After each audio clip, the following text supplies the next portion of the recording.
ছিল ওই মাটিতে আপনার কিনা উর্বর মাটি ছিল, ওই মাটিতে আপনার কিনা এঁটেল মাটি ছিল, দোআঁশ মাটি ছিল, সব ধরনের মাটি আদম নবী আলাইহিস সালামের গায়ে। এই কারণে তার মাটির বৈশিষ্ট্য নিয়ে তারই সন্তান কেউ হয়েছে ফর্সা, কেউ হয়েছে সাদা মাটির, কেউ হয়েছে কালো মাটির, কেউ হয়েছে শ্যামলা বর্ণের, কেউ হয়েছে লাল বর্ণের। ওরে মুসলমান, বাবার গায়ে সব বর্ণের মাটি, এই কারণে তার সন্তানও ভিন্ন ভিন্ন বর্ণের হয়েছে। জোরে বলেন না সুবহানাল্লাহ। নবীজি উত্তর সঠিক দিয়েছেন না ভুল? তো বাবারই মতোই তো আমরা হয়েছে। বাবার 5 সন্তান, কেউ হয়েছে 5 সন্তানের ভিতরে সবার রূপ কি এক হয় না আলাদা? আলাদা আলাদা, কালার এক হয় না আলাদা আলাদা? আলহামদুলিল্লাহ। তাহলে এইটা তো আসল বাপ না, আসল হলো তো আদম নবী আলাইহিস সালাম, তিনিই তো আসল পিতা। এজন্য তার বৈশিষ্ট্য নিয়ে আমরা সব হচ্ছি। কেউ কালো মাটির, কেউ সাদা মাটির, কেউ লাল মাটির, কেউ শ্যামলা মাটির, এই ধরনের হচ্ছি। কেউ খুব তুলতুলে, কেউ খুব হাট, এই রকম ধরনের বিভিন্ন মাটি দ্বারা আল্লাহ বানিয়েছেন। জোরে বলেন না সুবহানাল্লাহ। এটাই হলো সহিহ হাদিস, এটাই আমাদের বিশ্বাস করতে হবে। এর বাইরে যারা বলেছে যে শ্রীলঙ্কা থেকে এই হয়েছে ওই হয়েছে, 4 ফেরেশতাকে দিয়ে মাটি এনেছে, এগুলো সব ভ্রান্ত কথা, মিথ্যা কথা। আল্লাহ আমাদের সহিহ বুঝ দান করুক, সকলে বলেন আমিন। এরপরে আল্লাহ রাব্বুল আলামিন ওই মাটি দ্বারা বানালেন খালাকাল ইনসানা মিন সালসালিন কাল ফাখার ওয়া খালাকাল জান্না মিন মারিজিন মিন নার।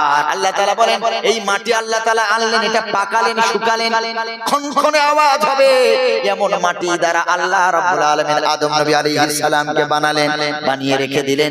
40 দিন আল্লাহ তাআলা মাটির চোখ বানালেন, নাক বানালেন, কান বানালেন। সুবহানাল্লাহ পড়েন। সুন্দর করে বানিয়েছেন। বানিয়ে 40 দিন আল্লাহ জীবন দিলেন না। 40 দিন পর আল্লাহ তাআলা রূহ ফুঁকে দিলেন। ওই যে সূরা আরাফের 172 নম্বর আয়াত আপনাদেরকে বলেছিলাম, সূরা আরাফের 172 নম্বর আয়াতের ব্যাখ্যাটা পড়ে দেখবেন। ওখানে ইবনে কাসির রাহমাতুল্লাহ আলাইহি তিনি লিখেছেন, নবীর এক হাদিসকে টেনে 40 দিন এভাবে রাখলেন, আল্লাহ তাআলা জীবন দিলেন না। 40 দিন পর আদম নবীকে যখন জীবন দিলেন, তখন এই আপার পোরশনটা জীবন দিলেন, মানে কোমর থেকে উপরি ভাগটা জীবন দিলেন। যখনই আল্লাহ তাআলা রূহ ফুঁকে দিলেন, তখন তিনি হাত নাড়তে পারছেন, ঘাড় নাড়াতে পারছেন, চোখের পাতা ফেলতে পাচ্ছেন। তখন তার কোমর থেকে উপরি ভাগ পর্যন্ত তিনি সুস্থ সবল। জোরে বলেন সুবহানাল্লাহ। এরপর তিনি উঠতে চাইলেন, আনন্দ। এতদিন তো মাটির একটা দেহ ছিল, এখন আল্লাহ রূহ ফুঁকে দিলেন। এখন রূহ ফুঁকে দেওয়ার পর হাত নাড়াতে পাচ্ছেন, পা নাড়াতে পাচ্ছেন, সবকিছু নাড়াতে পাচ্ছেন। এরপরে তিনি করলেন কি, উঠে দাঁড়াতে চাইলেন আনন্দের চোটে, কিন্তু কোমর থেকে নিচটা তো আপনার সেন্সলেস, ওখানে তো কোনো অসাড় ভাব, ওখানে তো আল্লাহ রূহ দেন নাই। তিনি দাঁড়াতে গিয়ে পড়ে গেলেন। আল্লাহ বললেন, আদম এত তাড়াহুড়ো করো না, দ্রুততা প্রিয় হইও না। সুবহানাল্লাহ। আজকে দেখেন সেই বাবার বৈশিষ্ট্য আমাদের ভিতরেও আছে। আমরা প্রত্যেকটা কাজ তাড়াহুড়ো করি না, ধীরে ধীরে করি। কথা বলেন। বাইক শুধু একবার হাতে পড়লে হয়, কান যে কত পাক দেবে আল্লাহ ছাড়া কেউ জানে না। এরপর পোস্টারে মেরে ওর নাড়ি ভুঁড়ি চটকে একাকার। যেখানে 5 মিনিট না হয় লেট হবে, ওখানে তাড়াহুড়ো করার রিস্ক নিয়ে যাওয়ার কি দরকার? কিন্তু বললে কি আর হবে? আমার বাপ তাড়াহুড়ো করেছে, আমি তার ছেলে, কিচ্ছু করার নাই। বাপ তাড়াহুড়ো করেছে, একটা কথা আছে না, ওই বাপ কা বেটা সিপাহী কা ঘোড়া, কুছ না হতো থোড়া থোড়া। তো বাপের সন্তান, বাপের তো কিছু বৈশিষ্ট্য পাবে। আল্লাহ রাব্বুল আলামিন হযরত আদম আলাইহিস সালামের এই দ্রুততা প্রিয় দেখে আল্লাহ বললেন, আদম ধৈর্য ধরো, তাড়াহুড়া করো না। আল্লাহ রাব্বুল আলামিন আদম নবী আলাইহিস সালামের এমন করে তাড়াহুড়া দেখে আল্লাহ রাব্বুল আলামিন আর লেট করলেন না, কোমর থেকে পা পর্যন্ত গোটা দেহে আল্লাহ রূহ দিয়ে দিলেন। এরপরে তিনি হাঁটতে পারেন, ছুটতে পারেন, দাঁড়াতে পারলেন। দাঁড়িয়ে সাথে সাথে প্রথম যে কাজটা করলেন আদম নবী আলাইহিস সালাম, আল্লাহ যে তাকে রূহ দিয়েছেন, আল্লাহ যে তাকে সুস্থ সবল মানুষ বানিয়েছেন, আল্লাহর এই শুকরিয়ার জন্য আদম নবী আলাইহিস সালাম 2 রাকাত নামাজ আদায় করলেন। রাকাত নামাজ ওই সূরা আরাফের 172 নম্বর আয়াতগুলো পড়বেন, ওই আয়াতেরই ব্যাখ্যা করছি আমি। এগুলো পাবেন ওখানে, খুব চমৎকার চমৎকার বর্ণনা পাবেন ওখানে, খুব চমৎকার বর্ণনা পাবেন। ওখানে আরেকটা বর্ণনা আছে খুব চমৎকার, সূরা আরাফ। বারবার এই জন্য বলছে আয়াত নাম্বারটা যাতে আপনাদের মনে থাকে, বাংলা কোরআনে ব্যাখ্যাটা পড়বেন, চমৎকার লাগবে। আদম নবী আলাইহিস সালামের 40 বছর কেন কম হলো, তিনি কোন সন্তানকে 40 বছর দান করেছিলেন, কেন দান করেছিলেন, এই বিস্তর ইতিহাস ওখানে পাবেন। তার তো আল্লাহ 1000 বছর হায়াত দিয়েছিলেন, কিন্তু 960 বছর কেন বাঁচলেন, 40 বছরটা গেল কোথায়? একটা বিশাল ইতিহাস আছে, সূরা আরাফের 172 নম্বর আয়াতটা পাবেন। তাফসীর করে তো আর শেষ করতে পারবো না। ভাইরা আমার, ওই যে 2 রাকাত নামাজ পড়লেন হযরত আদম নবী আলাইহিস সালাম, আল্লাহ রাব্বুল আলামিন এই নামাজটা আল্লাহ তাআলা এমন ভাবে কবুল করলেন, এত পছন্দ করলেন, আদম নবী আলাইহিস সালাম থেকে আজ পর্যন্ত যত নবী এসেছে সব নবীর উপরে এই নামাজ আল্লাহ করে দিয়েছিলেন ফরজ। ওটার কোন নামাজ না, রাকাতাল ফজর খায়রুম মিনাদ দুনিয়া ওয়া মা ফিহা। আল্লাহ নবী বলেছেন ফজরের 2 রাকাত নামাজ যে পড়বে, ফজরের 2 রাকাত নামাজ দুনিয়া আখিরাতে, দুনিয়া আখিরাতের, দুনিয়া এবং দুনিয়ার ভিতরে যা কিছু আছে সব জিনিসের চেয়ে ফজরের 2 রাকাত নামাজ হলো শ্রেষ্ঠ। সেই নামাজটা আল্লাহ ফজরের নামাজ বানিয়ে দিলেন, সুবহানাল্লাহ। অনেক সওয়াব, অনেক সওয়াব, অনেক সওয়াব। আল্লাহ তাআলা আদম নবী আলাইহিস সালামকে মাটি দ্বারা বানালেন, এইভাবে আল্লাহ রূহ ফুঁকে দিলেন। রূহ ফুঁকে, এই জন্য বলি রূহ আলাদা আর হার্টবিট আলাদা। হার্টবিট তৈরি হয় 1.5 মাসের ভিতরে, মায়ের পেটের বাচ্চা। দেখেন এখানেও বলেছিলাম নবীজি কত বড় বিজ্ঞানী। মানুষ ফর্সা কেন হয়, কালো কেন হয়, এটা কে বলেছেন? আমাদের নবী মুহাম্মদুর রাসূলুল্লাহ সাল্লাল্লাহু আলাইহি ওয়াসাল্লাম। কত বড় বিজ্ঞানী, সুবহানাল্লাহ। ও ভাইরা আমার, আল্লাহর নবী আরো কত বড় বিজ্ঞানী দেখেন। মায়ের পেটের বাচ্চা কত মাসে শুনতে পায়, কত মাসে দর্শন অনুভূতি পায়, শ্রবণ ক্ষমতা পায়, সেটাও আমার নবী বলে গেছেন। জোরে বলেন সুবহানাল্লাহ। মাতৃগর্ভের বাচ্চা প্রথম শুনতে পায় না, দেখতে পায়, এটাও আমার নবী বলে গেছে। দেখেন কত বড় বিজ্ঞানী। আল্লাহ তাআলা বলেন হাল আতা আলাল ইনসানি, 29 নম্বর পারা সূরা দাহরের প্রথম আয়াত থেকে শুরু। আল্লাহ তাআলা বলেন হাল আতা আলাল ইনসানি হিনুম মিনাদ দাহর, মানুষ কি ভুলে গেল যে তার উপর থেকে এমন একটা সময় অতিবাহিত হয়েছে? মানুষ কি জানে না যে তার উপর থেকে এমন একটা সময় অতিবাহিত হয়ে গেছে? লাম ইয়াকুন শাইআম মাযকুরা, যখন সে উল্লেখযোগ্য কোনো বস্তু ছিল না, কোনো অস্তিত্ব ছিল না। ইন্না খালাকনাল ইনসানা মিন নুতফাতিন আমশাদ, আল্লাহ বলে অবশ্যই আমি আল্লাহ ইনসান দিগকে, আমি মনুষ্য জাতকে আমি আল্লাহ সৃষ্টি করেছি মিন নুতফাতিন আমশাদ, সংমিশ্রিত এক ফোঁটা শুক্র এবং ডিম্ব বিন্দু দ্বারা। জোরে বলেন সুবহানাল্লাহ। শুক্র এবং ডিম্ব, শুধু শুক্রাণুতে বাচ্চা হওয়া সম্ভব না, শুধু ডিম্বাণুতে বাচ্চা হওয়া সম্ভব না। আল্লাহ বলেন মিন নুতফাতিন আমশাদ, শুক্রও লাগবে, ডিম্বও লাগবে, শুক্রাণুও লাগবে, ডিম্বাণুও লাগবে। মেডিকেল সায়েন্স বলেছে পার এমএল শুক্রাণুতে, হরমোনে যদি আপনার 1.5 মিলিয়ন, অন্তত 1.5 মিলিয়ন শুক্র যদি না থাকে, তাহলে ওই পুরুষের দ্বারা একটা বাচ্চা হওয়া অসম্ভব। কিন্তু আল্লাহর কাছে সম্ভব না অসম্ভব? জোরে বলে, আল্লাহর কাছে সম্ভব না অসম্ভব? আল্লাহর কাছে সম্ভব। আল্লাহর কাছে সব সহজ। আলাইয়া হাইয়িন, তার কাছে সব সহজ, কঠিন কিছুই না। আমার ভাইরা, আল্লাহ রাব্বুল আলামিন বলেন নাবতালিহি ফাজআলনাহু সামিআন বাসীরা। আল্লাহ তাআলা বলেন ফাজআলনাহু সামিআন বাসীরা, মায়ের পেটের বাচ্চার আমি আল্লাহ প্রথমে শ্রবণ ক্ষমতা দান করি, তারপরে তার দর্শন ক্ষমতা দান করি। সুবহানাল্লাহ। কোরআন বলছে, আর কোরআনের কথা আমাদের নবী আমাদের শিখিয়েছেন। কোরআন তো আমার নবী আমাদের বলেছেন, তাহলে কত বড় বিজ্ঞানী। মায়ের পেটের বাচ্চা প্রথমে শুনতে পায়। মেডিকেল সায়েন্স বর্তমানে বলছে মায়ের পেটের বাচ্চা 26 সপ্তাহ অতিক্রান্ত হওয়ার পর মায়ের পেটের বাচ্চা শুনতে পায়। জোরে বলেন না সুবহানাল্লাহ। সায়েন্সও তাই বলেছে যে মায়ের পেটের বাচ্চা আগে দেখতে পায় না, আগে শুনতে পায়। 28 সপ্তাহ যাওয়ার পর দর্শন ক্ষমতা পায়, মানে দেখতে পায়। সুবহানাল্লাহ। কোরআনে যা বলা আছে বর্তমান মেডিকেল সায়েন্স সেটাই প্রমাণ করেছে। সুবহানাল্লাহ। তাহলে আমার নবী কত বড় বিজ্ঞানী, কত মহান নবী, কত মহান। ভাইরা আমার, এই জন্য করে নবীর আদর্শ মানতে হবে। নিজের বাবার চেয়ে, মায়ের চেয়ে, গোষ্ঠীর চেয়ে, পরিবারের চেয়ে আল্লাহর নবীকে বেশি মহব্বত করতে হবে। ব্যবসা আগে না, নবীর মহব্বতটা আগে। টাকা আগে না, নবীর মহব্বতটা আগে। বিল্ডিং আগে না, নবীর মহব্বতটা আগে। বাপ আগে না, মা আগে না, আমার নবীর মহব্বতটা আগে। আল্লাহ রাব্বুল আলামিন বলেন, قل إن كان آباؤكم وأبناؤكم وأزواجكم وعشيرتكم وأموال اقترفتموها وتجارة تخشون كسادها ومساكن ترضونها أحب إليكم من الله ورسوله وجهاد في سبيله فتربصوا حتى يأتي الله بأمره والله لا يحب المفسدين। আল্লাহ রাব্বুল আলামিন বলেন, নবী আপনি ঘোষণা করে দিন।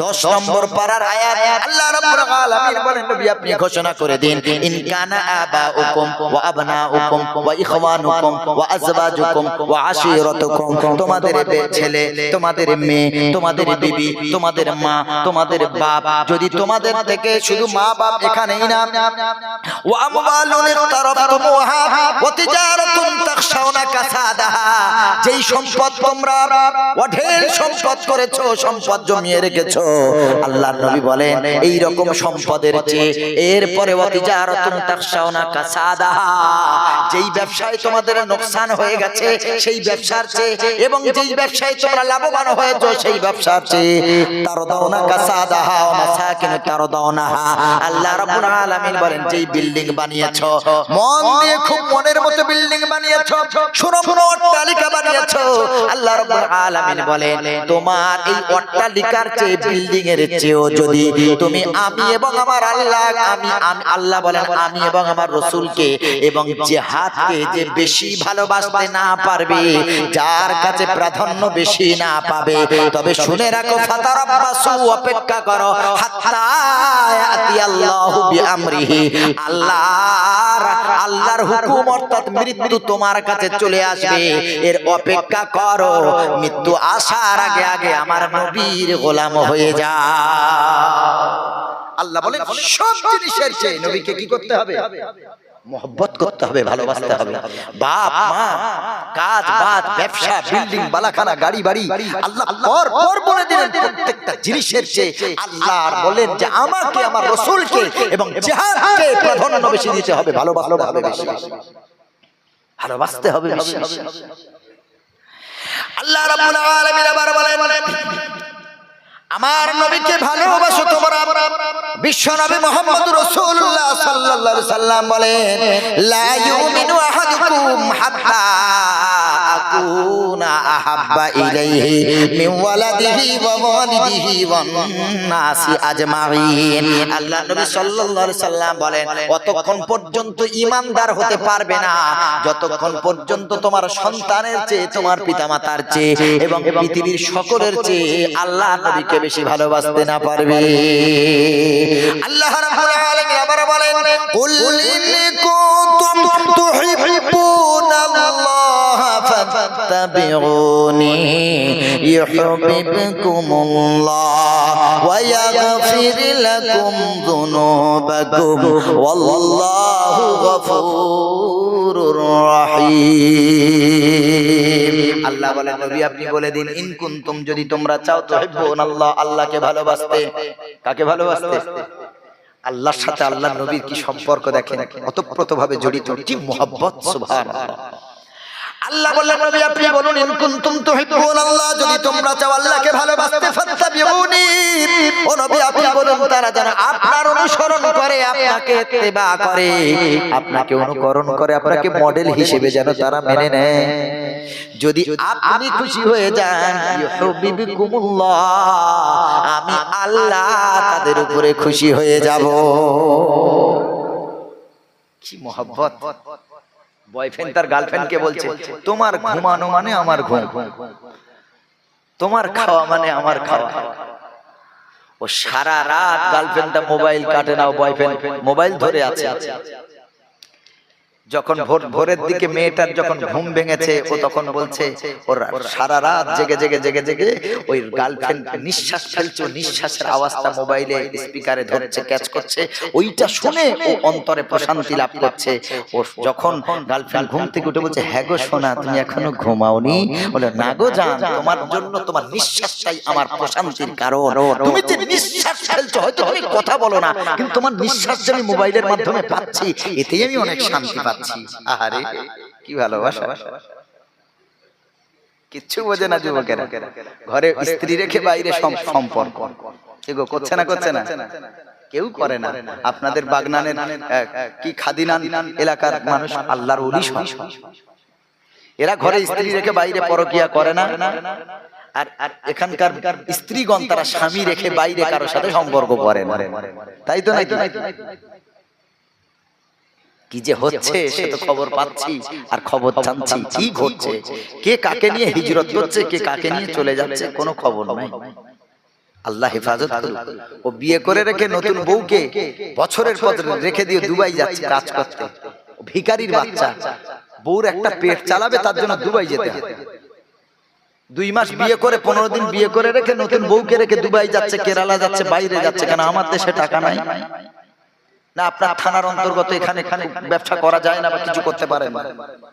মুচির কাজ করুন, মুচির কাজ করুন, গুনাহ হবে না, আল্লাহর কসম, আল্লাহ রাজি হবে।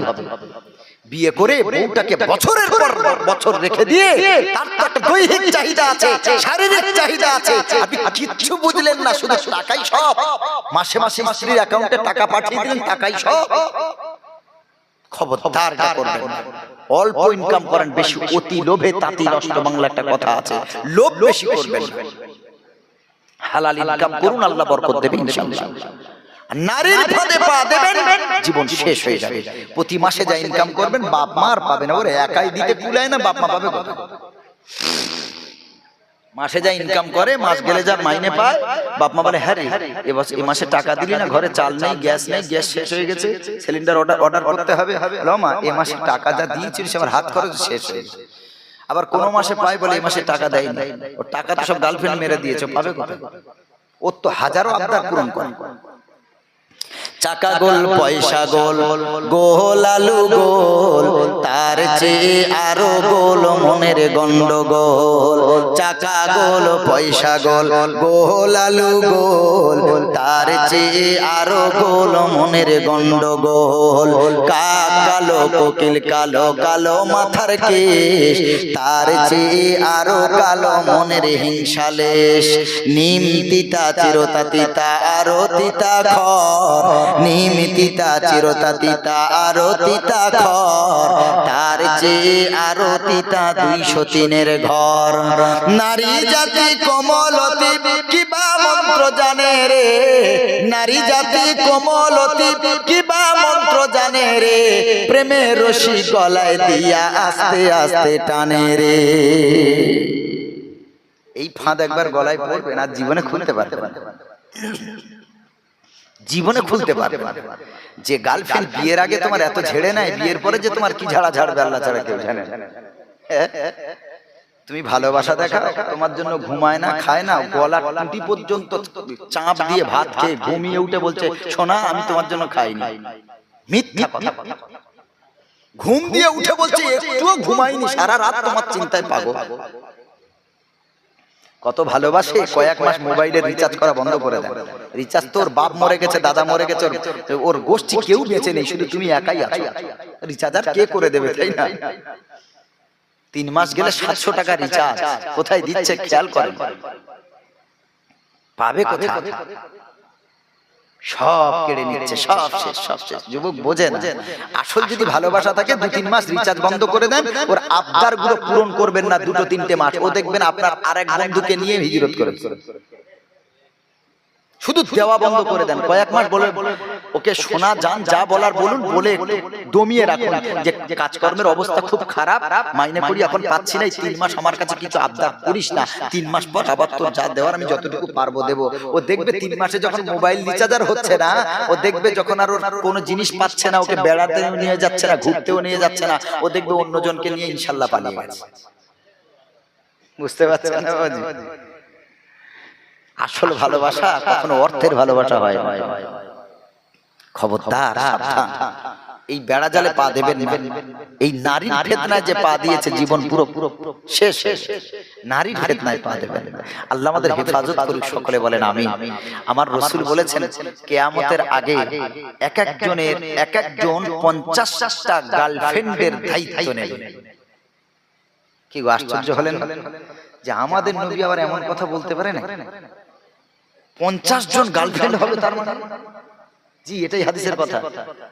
আল্লাহ নবী বললেন কিয়ামতের একটা লক্ষণ, বললেন যখন কিয়ামত কাছাকাছি আসবে তখন পুরুষ এক নারীতে সন্তুষ্ট হবে না, এক নারী এক পুরুষে সন্তুষ্ট হবে না।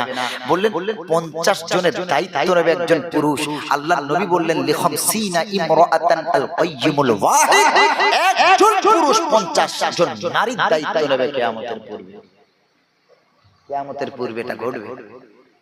তো এখন কি হয় না মনে করছেন নাকি? একজন ভালো বলে সবাইকে ভালো চোখে দেখছেন না? কে কেমন সেটা সেই জানে, তার আল্লাহ জানে, সেই জানে, তার আল্লাহ জানে। যদি বলেন হাদিসের ভিতরে যে 50 জন আছে, আমার তো 5 জনও নাই। শুধু তোমার একটা গার্লফ্রেন্ডকে তুমি রিচার্জ করে দিলে না, একটা প্রিয় তোমাকে রিচার্জ করলে না গো মুসলমান। আল্লাহ নবী বললেন একটা পুরুষ 50 জনের দায়িত্ব নেবে, 50টা নারীর দায়িত্ব নেবে কিয়ামতের পূর্বে। একজন ফোন করে বলল রিচার্জ শেষ, আরেক বান্ধবী বলছে রিচার্জ শেষ, আরেক বান্ধবী বলছে আমার মোবাইলের ডাটা শেষ, আমার ইন্টারনেট শেষ, 19টা টাকা মেরে দে, 1 জিবি ডাটা পাওয়া যাবে, তাড়াতাড়ি দে। তুমি তাকে মেরে দিলে, মনে করলে 19 টাকা তো তেমন কোনো ব্যাপার না। আরেকজন বন্ধু ফোন করে বললো আমারও ডাটা শেষ, 19 টাকা দে। এইভাবে বলতে বলতে কতজন যে পার হয়ে গেল। তুমি যে এতজনের দায়িত্ব নিলে, এতজনের সাথে সম্পর্ক, একজন বেগানা পুরুষ বেগানা নারীর সাথে কথা বলা হারাম, দেখা করা হারাম। ওরে মুসলমান, আর তোমার যে ফেসবুকে কত ফ্রেন্ড আছে তা তো আল্লাহ ছাড়াচ্ছে কেউ জানে না। তোমার ফ্রেন্ড লিস্টটা যদি ওপেন করা যায়, শুধু নারী আর নারী, ছেলে পাওয়া যায় না। এগুলো আমার বাপ দাদারা বুঝবেন না। এই যে কথাগুলো বলছে আমার যুবক ভাইরা বুঝছে। ওরা যে ফেসবুক চালায় না, ওই যে ফ্রেন্ড লিস্ট আছে, কত বন্ধু আছে ওদের ফেসবুকে একটা ফ্রেন্ড লিস্ট থাকে, ওখানে সার্চ দিয়ে দেখে নেবেন, একটু ক্লিক করে দেখবেন। ও যদি 10টা ছেলে বন্ধু থাকে, 10,000টা ওর মেয়ে বান্ধবী আছে। শুধু নাম দিয়ে সার্চ করছে, মার একটা দেখতে ভালো, বিসমিল্লাহ বলে, যদি অ্যাকসেপ্ট করে নেয় তারপর খেলছে। খুব সাবধান। আর হোয়াটসঅ্যাপে যে কতজনের সাথে কথা বলছে, ওদের সাথে তো আর আমার আত্মিক সম্পর্ক না, ওটা বন্ধু বান্ধবীর ব্যাপার। আরে বন্ধু বান্ধবী মানে বিয়ের আগে সব কি তো হারাম। কতজনের সম্পর্ক তোমার সাথে, কত নারীর সাথে কথা বলছে যুবকেরা, আমরা বলছি আল্লাহ ছাড়া কেউ জানে না। তো কিয়ামতের আলাম। আল্লাহ নবী বললেন কিয়ামতের আগে ইয়াজহারু জিনা, জিনা বেড়ে যাবে, ব্যভিচার বেড়ে যাবে, আম হয়ে যাবে ব্যভিচার। মানুষ জেনা করবে, মনেই করবে না যেটা একটা বড় পাপ করছে। বর্তমানে জেনা বেড়েছে না কমেছে বাবাজি? পড়ে নাই? আল্লাহ রাসূল বললেন কিয়ামতের আগে জেনা বেড়ে যাবে। ইন্না মিন আশরাতিস সাআতি আন ইয়াজহারু জিনা। কি আশ্চর্য কথা! নবীজি সাল্লাল্লাহু আলাইহি ওয়াসাল্লাম বলেন কিয়ামতের পূর্বে কাসিয়াতুন গারিয়াতুন মুমিলাতুন মাইলাতুন। দেখেন বর্তমানে মেলানি হাদিসের ওয়ার্ডগুলো, শব্দগুলো মেলানো। আল্লাহর নবী বলেন কিয়ামতের পূর্বে নারীরা এমন পোশাক পরবে, পোশাক পরিহিত অবস্থায় উলঙ্গিনী পোশাক পরবে, কিন্তু তারপরেও কি উলঙ্গ, তারপরেও নেকেড হবে।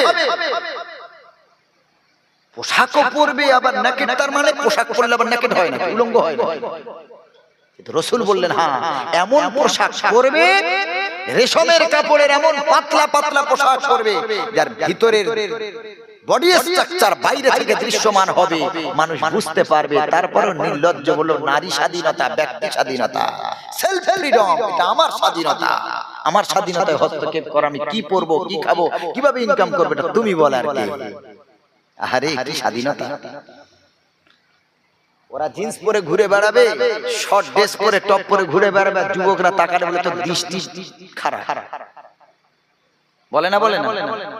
তুমি যদি ভালো কথা বলতে চাও বোন, তোমার শরীরটা ঢেকে চলো না বোন, এইভাবে চলো না, তোর দৃষ্টি আগে ঠিক কর, তোর নজর খারাপ। কাকে ভালো বলতে যাবে? আমরা বাপরা ঠিক নেই, দাদারা ঠিক নেই, স্বামীরা ঠিক নেই। আল্লাহ নবী বললেন দাইয়ুসু লা ইয়াদখুলুল জান্নাত, দাইয়ুস জান্নাতে যাবে না। দাইয়ুস তো ওই স্বামী যার স্ত্রীর পর্দা ঠিক করতে পারলো না। দাইয়ুস তো ওই বাবা যার মেয়ের পর্দার দিকে খেয়াল করতে পারলো না, কন্ট্রোল করতে পারলো না। দাইয়ুস তো ওই দাদা যে তার বোনকে পর্দার নশিনা বানাতে পারলো না। এরা জান্নাতে যাবে না। শুধু নামাজ পড়ে কপাল কালো করলে জান্নাতে যাবে, এত সোজা। আপনার মেয়ে বেপর্দা হয়ে ঘুরে বেড়াচ্ছে। সাবধান সাবধান সাবধান, ওকে পর্দা নশিনা বানান। আপনার জামাই পক্ষ, পাত্র পক্ষ আপনাকে যৌতুক দিতে হবে না, ও উল্টে টাকা দিয়ে ওকে ঘরে বউ বানিয়ে নিয়ে যাবে। বলে কি লাগবে বল, একেই লাগবে আমার। এইরকম দিনদার নামাজি পর্দা নশীন মেয়ে ছাড়া কে চায় না? খুব সাবধান। আল্লাহর নবী সাল্লাল্লাহু আলাইহি ওয়াসাল্লাম বলেন, যুবকদের ব্যাপারে নবীজি বলেন যখন বিয়ে করবে চারটি গুণ দেখে বিয়ে করো। ওয়ালি জামালিহা ওয়ালি হাসাবিহা ওয়ালি দীনিহা ওয়ালি মালিহা। নবীজি প্রথম নম্বরে বললেন সৌন্দর্যতা দেখো, আগে দর্শনধারী তারপর গুণ বিচারী। আল্লাহ নবী বলেন আগে যদি দেখতে ভালো হয় তারপরে দ্বিতীয় গুণে যাও। এটা ঠিক আছে, এটা যুবকরা পালন করে। আগে দেখতে দেখে কি রকম দেখতে দেখি বলে হুজুর এই হাদিসটা পুরো 100% ইনশাআল্লাহ মানি। এই হাদিসটা মানি। হাদিসের যে প্রথম অংশ বলি জামালিহা, তার সৌন্দর্যতা দেখবে বিয়ে করার আগে, এইটা আমরা খুব ভালো রকম মানি। ভালো না হলে, সাদা চামড়া না হলে আমাদের পছন্দ হয়। আল্লাহর নবী বললেন আগে দেখো তার সৌন্দর্যতা। আমরা শুধু সৌন্দর্যের দিকে দেখেছি, আমরা অর্থের দিকে দেখলাম না, দিনদারিতার দিকে দেখলাম না, বংশের দিকে দেখলাম না, শুধু চামড়া দেখে ছুটেছি। 6 মাস পরে ডিভোর্স হয়ে যায়। যত ভালো জিনিস আনবেন তার মূল্য তত বেশি, তার দিকে চোখ মানুষের পড়বে বেশি। যদি বরকা পরাতে পারেন, পর্দা করাতে পারেন তো আলহামদুলিল্লাহ। আর যদি ছাড়া গাভীর মতো ওকে ছেড়ে রাখে, গ্রাম থেকে নিয়ে যাবেন সব ছেলেরা দেখবে। ও দেখতে দেখতে দেখতে দেখতে কারোর চোখে ভালো লাগবে, আপনার অজান্তে তার সাথে সম্পর্ক, চ্যাটিং শুরু, তারপরে আপনার সংসারটা শেষ। কত পরিবার এইভাবে ধ্বংস হয়ে যাচ্ছে। আপনি এনেছেন আলহামদুলিল্লাহ, ওকে পর্দার ভিতরে রাখুন। ও হাই কোয়ালিটিফুল একটা জিনিস। ইসলাম পর্দা দিয়ে ওকে দামি বানিয়েছে, আপনি বেপর্দা করে আপনি ওর দাম কমিয়ে দিলেন। সাবধান। খালি কালারের দিকে দেখছে, দেখবে পিয়ারা যেগুলো ডাসা ডাসা পিয়ারা, ওর দাম বেশি হয় না কম হয়? একটু বলেন, আওয়াজ দেন। ডাসা পিয়ারা দেখতে ভালো, দাম বেশি না কম? ওর পাল্লার দাম বেশি। পাশের ঝুড়িতে আর একটা ঝুড়িতে পেয়ারা আছে, ওটা খুব একটা দেখতে ভালো না, একটু বাঁকা চোরা, একটু দাগ দুগ আছে, ওর দামটা একটু কম। কিন্তু সত্যি কথা বলুন তো, এই ডাঁসা পেয়ারাতে বেশি মিষ্টি হয় না যেই পেয়ারাটা অত দেখতে ভালো না, একটু দাগ দাগ আছে, ওই পেয়ারাটা বেশি মিষ্টি হয়? জি, বাঁকাটা বেশি মিষ্টি হয় যেটা দেখতে ভালো না। রোদ আলো বাতাস খেয়েও সুন্দর হয়েছে, সার তেমন পড়েনি, ওকে পলি পেপার দিয়ে বাঁধাও হয়নি, ও আপনার কিনা অবহেলায় বড় হয়েছে, এই জন্য ও দাম দিয়েছে। আমরা শুধু কালার থেকে ছুটছি, ভিতরটা কেমন টেস্টফুল হবে ওসব আমাদের দেখার দরকার নেই। কত দাম হবে পছন্দ হয়ে গেছে, দেনমোহর কত বলল? 1 লাখ টাকা। দামি একটা সুন্দরী স্ত্রী এনেছে, 1 লাখ টাকা দেনমোহর। তারপর বাসর রাতে পায়ে ধরে বলে ক্ষমা করে দে, 1 লাখ টাকা বাবা বলে। কিভাবে? ও জানে লোক দেখানো দেনমোহর বাঁধে। আরে বাপরে, 1 লক্ষ টাকা দেনমোহর! বাসরতের ঘটনা আপনি জানবেন কি করে? বাসরতের বউর পায়ে ধরছে, আল্লাহর কিরে বলছে, আমার 1 লক্ষ টাকা নতুন লোক দেখানোর জন্য দেনমোহর। তখন ক্ষমা চাইছে। ছি ছি, ওটা নারীর অধিকার। আস্তাগফিরুল্লাহ। আপনি যে কোনো কারণে যদি ওই নারীটা তালাক প্রাপ্ত হয়, ছেড়ে যাওয়ার পর আপনি যে দেনমোহরটা দিলেন, ওই দেনমোহরটা এমন এতটাই দেওয়া দরকার যেটা নিয়ে সে ব্যবসা করতে পারবে বা কিছু একটা করতে পারবে। এই জন্যই তো দেনমোহর। আপনি তার সতীত্বকে হরণ করছেন, আপনি তার সতীত্বকে গ্রহণ করছেন, এই জন্যই তো দেনমোহর। খুব সাবধান, পর্দা নাশিনা বানান, পর্দা নাশিনা বানান। শুধু কালার দেখে ছুটবেন না, কালো মেয়েদের কত কালো মেয়ে তার বাপ মা এসে কান্না করে, হুজুর মেয়েটার বিয়ে হয় না, একটু খাস করে দোয়া করে দেবেন। যত দেখাশোনা আসে সব ভেঙে যাচ্ছে। কারণটা কি? লেখাপড়ায় কম না হুজুর, লেখাপড়ায় হায়ার এডুকেটেড, খুব শিক্ষিত, কিন্তু কিসে কম? দেখতে খুব একটা ভালো না, রঙে ভালো না, কিন্তু গুণ ভালো, নামাজি দিনদার, ফ্যামিলি ভালো, সব ভালো, দেখতে ভালো না, ও সব লাগবে। আমায় মাগো বলতে পারো, আমায় মাগো বলতে পারো, গরিব কেন মোরা? ওদের আছে গাড়ি বাড়ি, ধনী কেন ওরা? রোজ সকালে পান্তা খেয়ে বাবা যান মাঠে, ফেরেন তিনি সন্ধ্যাবেলা সূর্য গেলে পাঠে। ওরা পরে নতুন কাপড়, আমার কেন নাই? বল না মাগো আমার কথার জবাব আমি চাই।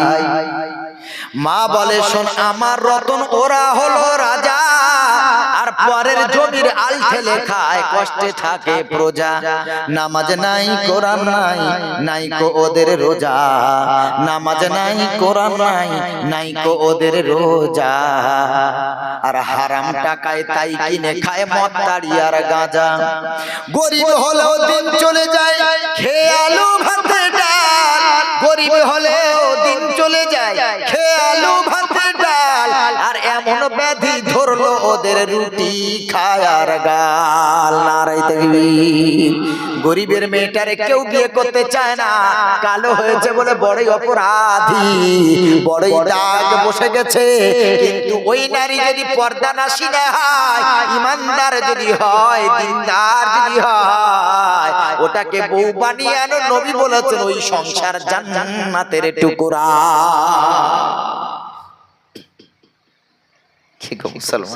একজন খর্বাকৃতি সাহাবী, নাম হলো জুলাইব রাদিয়াল্লাহু তাআলা আনহু। হাদিসটা বুখারীতে আছে, মুসলিমে আছে এবং আপনার মিশকাত শরীফে আছে। দেখতেও কালো, কুশ্রী, খর্বাকৃতি, নাটা বেটে সাহাবী। আল্লাহ নবী বলছেন ও জুলাইবি বিয়ে করবে না? তোমার তো বয়স হলো।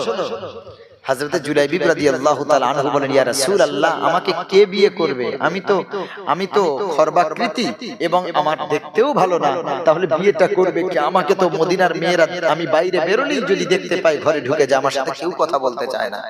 আমি যদি কোনো সমাবেশে গিয়ে উপস্থিত হই, সেই সমাবেশে যত মহিলা থাকে, আমি যাওয়ার সাথে সাথে তারা সব উঠে পালিয়ে যায়, তাহলে আমাকে কে বিয়ে করবে নবী? আল্লাহর নবী সাল্লাল্লাহু আলাইহি ওয়াসাল্লাম বলেন জুলাইবি, এক আনসারী সাহাবীকে ডেকে বললেন তোমার মেয়েকে আমি জুলাইবির সাথে বিয়ে দিতে চাই, তুমি কি রাজি আছো? ওই সাহাবী বললেন ইয়া রাসূলুল্লাহ, বিবির সাথে আলোচনা করার দরকার আছে। বিবির কাছে যাওয়া হলো। জুলাইবির লম্বা ঘটনা হুজুর আসছেন, এখানে শেষ করছি। জুলাইবির ব্যাপারে